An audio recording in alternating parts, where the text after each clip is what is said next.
आज लाइफस्टाइल में जिस तरह के चेंजेस हुए हैं, उनकी वजह से अपनी कंट्री से बाहर निकलना, दूसरी कंट्रीज में घूमने जाना, पढ़ाई के लिए अब्रॉड जाना काफी कॉमन बात हो गई है। लेकिन एक कंट्री से दूसरी कंट्री में जाने के लिए आपको उस कंट्री की परमिशन की जरूरत तो होगी ही, इसीलिए वीजा की जरूरत पड़ती है, क्योंकि वीजा वो ऑफिशियल डॉक्यूमेंट है जो एक पर्सन को फॉरेन कंट्री में लीगली एंटर होने की परमिशन देता है। ये वीजा अक्सर पासपोर्ट पर स्टैम्प्ड होता है या फिर ग्लू से लगाया जाता है। वीजा एप्लीकेशन फॉर्म ऑनलाइन और ऑफलाइन अवेलेबल होते हैं और इस फॉर्म में ये सारी जानकारियां प्रोवाइड करानी होती है। नाम, date of birth, passport number, profession, dates of travel और stay, contact address in destination country. तो नॉर्मली एप्लीकेंट को वीजा लेने के लिए इन सारे स्टेप्स को फॉलो करने की जरूरत पड़ती है। सबसे पहला वीजा टाइप को सिलेक्ट करे, दूसरा अपनी एलिजिबिलिटी को चेक करे, तीसरा ऑनलाइन एप्लीकेशन फॉर्म फिल करे और चौथा है सिलेक्टेड एम्बेसी में वीजा इंटरव्यू के लिए सभी जरूरी डॉक्यूमेंट्स के साथ अपीयर होइए। और पांचवा स्टेप आता है वेरिफिकेशन के बाद कुछ दिनों में अपना वीजा रिसीव कर लीजिए। लेकिन visa application process country to country vary करता है और वीजा के बहुत सारे टाइप्स भी होते हैं। ऐसे में वीजा रिसीव करने के प्रोसेस को समझने के लिए हम एक कंट्री का एग्जाम्पल ले लेते हैं, जैसे कि कनाडा का, क्योंकि कनाडा ट्रैवलिंग के पर्पज से भी बहुत खूबसूरत कंट्री है और इंटरनेशनल स्टूडेंट्स की फेवरेट कंट्रीज में से भी एक है। इतना ही नहीं, कनाडा गवर्नमेंट ने इस साल अपने इमिग्रेशन रूल्स को भी काफी फ्लेक्सिबल बना दिया है। आई थिंक इतने रीजंस काफी है कनाडा जाने के लिए और कनाडा वीजा के बारे में जानने के लिए। इसलिए इस वीडियो में हम कनाडा का वीजा रिसीव करने के प्रोसेस के बारे में जानेंगे और इस वीडियो को लास्ट तक जरूर देखिएगा। और अगर आप पासपोर्ट और वीजा से रिलेटेड बेसिक इन्फॉर्मेशन लेना चाहते हैं तो आई बटन पर क्लिक करके इस टॉपिक पर बना हमारा प्रीवियस वीडियो देख सकते हैं। तो चलिए शुरू करते हैं और जानते हैं कनाडा का वीजा बनवाने का प्रोसेस। कनाडा वीजा पासपोर्ट पर लगा स्टैंप होता है जो आपको कनाडा कंट्री में एंटर होने की परमिशन देता है, ताकि आप लीगली इस कंट्री में टेम्पररी या परमानेंटली स्टे कर सके।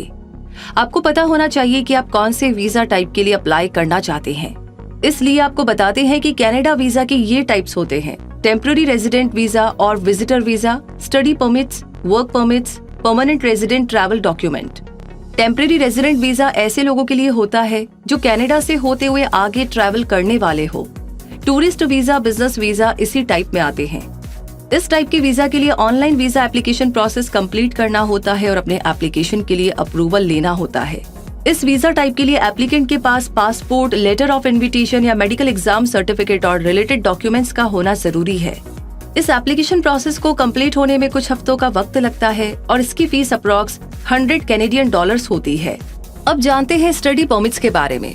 इस वीजा टाइप के जरिए फॉरेन स्टूडेंट्स को एक स्पेसिफिक पीरियड के लिए कनाडा में रह करके पढ़ाई करने की परमिशन मिलती है। कोर्स के दौरान स्टूडेंट्स को पार्ट टाइम वर्क करने का ऑप्शन भी मिल सकता है और इस स्टडी परमिट्स के अंडर स्टूडेंट्स अपनी स्टडी कंप्लीट होने के बाद एक्स्ट्रा 90 दिन स्पेंड कर सकते हैं, जिसमें वो अपने डिपार्चर की तैयारी कर सके या वीजा एक्सटेंशन के लिए अप्लाई कर सके। इस वीजा के लिए एलिजिबल होने के लिए आपके पास पासपोर्ट या कोई और वैलिड ट्रैवल डॉक्यूमेंट होना जरूरी है। उसके अलावा डेजिग्नेटेड लर्निंग इंस्टीट्यूशन से एक्सेप्टेंस लेटर, ट्रैवल और स्टे करने के लिए सफिशिएंट फंड्स का प्रूफ, लेटर ऑफ इन्विटेशन और मेडिकल एग्जाम सर्टिफिकेट और रिक्वायर्ड डॉक्यूमेंट्स की जरूरत होगी।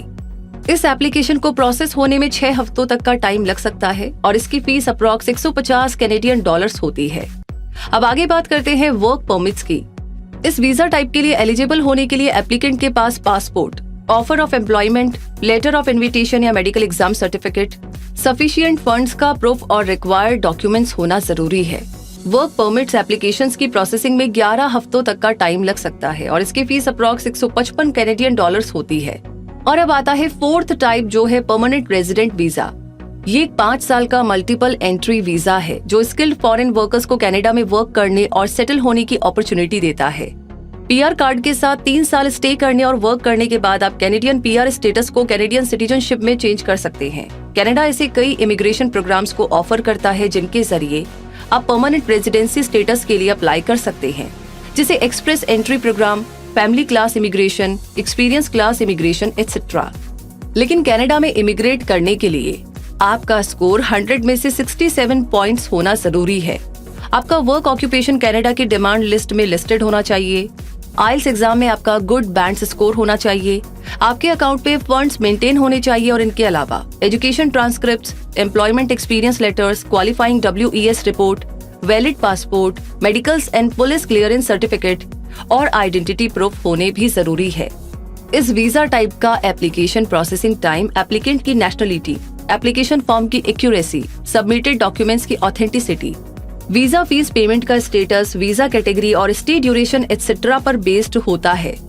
कनाडा पीआर की एप्लीकेशन फीस 825 कैनेडियन डॉलर्स होती है और आपको बता दें कि एक कैनेडियन डॉलर 59.20 इंडियन रुपीस के इक्वल होता है।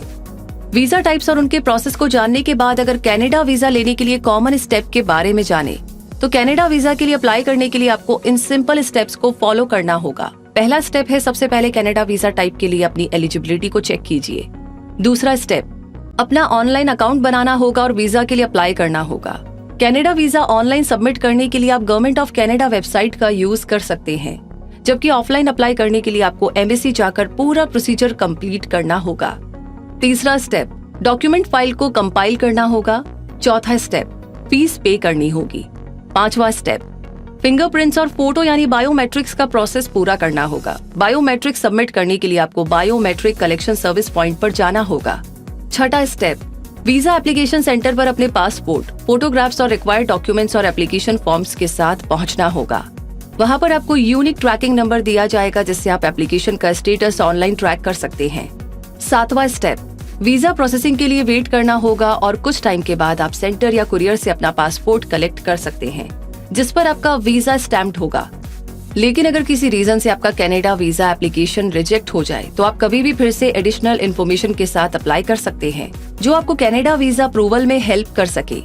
लेकिन इसके लिए ये जरूरी है कि आपके रिजेक्शन लेटर में आपको रीअप्लाई करने के लिए मना नहीं किया गया हो। आपके लिए जानना भी जरूरी है कि Canada visa fees non refundable होती है। ऐसे में अगर आपका एप्लीकेशन रिजेक्ट भी हो जाए तो भी आपको रिफंड नहीं मिलेगा। इसलिए आप केयरफुल रहते हुए सभी रिक्वायर्ड डिटेल्स को फिल करें और पूरे प्रोसेस को स्टेप बाय स्टेप फॉलो करते जाएं ताकि एप्लीकेशन रिजेक्ट होने की नौबत ही ना आए। तो दोस्तों, इस तरह आप कनाडा का वीजा बनवा सकते हैं और कनाडा में बिजनेस, ट्रैवल, स्टडी और जॉब जैसे किसी भी रीजन से स्टे कर सकते हैं। कनाडा के अलावा बाकी कंट्रीज का वीजा एप्लीकेशन प्रोसेस भी लगभग सेम ही होता है, लेकिन कंट्री के रूल्स एंड रेगुलेशंस के अकॉर्डिंग थोड़े वेरिएशन तो मिल ही सकते हैं। फिर भी आप ये तो जान ही गए हैं कि वीजा बनवाने का जनरल प्रोसेस क्या होता है और अगर आपको कनाडा जाना है तो पूरा प्रोसेस आपने इस वीडियो में देख लिया है। हम उम्मीद करते हैं कि ये जानकारी आपके काफी काम आएगी और आप इस वीडियो को लाइक कर चुके हैं तो प्लीज शेयर भी कर दीजिए ताकि कोई प्लान कर रहा है तो उसको एग्जैक्टली सही जानकारी मिले। लेकिन अगर आप पहली बार इस चैनल पर आए हैं तो मोस्ट वेलकम है आपका इस चैनल पर नॉलेज की दुनिया में, जहां पर हर जानकारी आपको क्विक मिलती है। तभी तो कहते हैं क्विक सपोर्ट चैनल। तो सब्सक्राइब कर लीजिए, बेल आइकन प्रेस कर दीजिए ताकि कोई भी जानकारी, कोई भी फायदे भरी बात आप कभी भी मिस ना करें। रोवी आपसे अभी के लिए कहेगी धन्यवाद।